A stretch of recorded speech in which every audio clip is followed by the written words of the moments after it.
Most people have heard of all sorts of names that dominate the streets of Victorian London, and yet, not many people have heard of the person named Arthur J. Quill. Some have seen him and not realized, gaze upon the man in the crisp suit with white gloves, the man who always smelled so refined, like the scent that floats from a French perfume counter. Not overwhelming, alluring, tempting. Something that catches your sense and makes you look back. That was Arthur Quill's presence. But who is he? He's a right-hand man to a big crime boss. That comes as a surprise to most, how such a notorious criminal can have such an unknown name as his partner in crime. But Arthur isn't bothered by it. He doesn't want to be known. He's lived the life of murder and blood for 13 years. And if you ask him, he'll tell you that he loves his profession quite a lot. So what was his life like in those bloody 13 years? It was a dark, dank misery, witnessing his father's alcohol-fueled rage and violence directed towards his mother, and living in a constant fear that each day might be his last. It was no way for a child to live. One night, when he was just 10 years old, that fear came far too close and became a reality.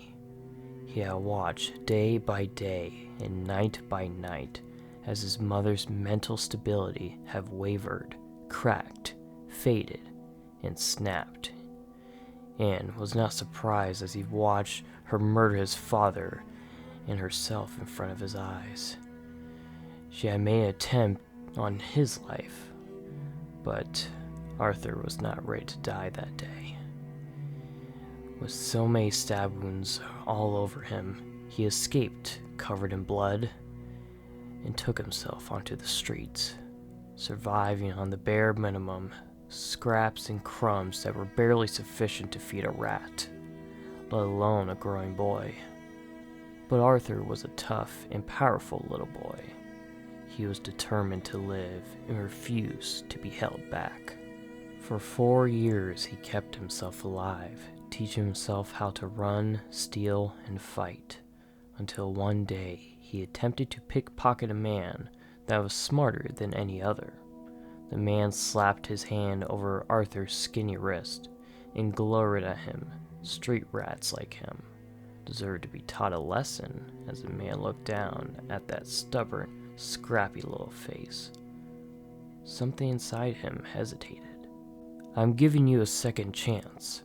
Come and work for me." "I don't even know your name," the mucky boy scowled. "Watson, come." With a nod of his head, he gestured for the boy to follow him, and like an obedient pup, Arthur did. Now, at the age of 27, Arthur is a skilled and creative murderer. He takes pride in his work, is fascinated to incinerate physical torture, adores the arts, and punctuates every sentence he speaks with a smirk, and every bloody corpse with a single black feather. Arthur Quill is a true artist.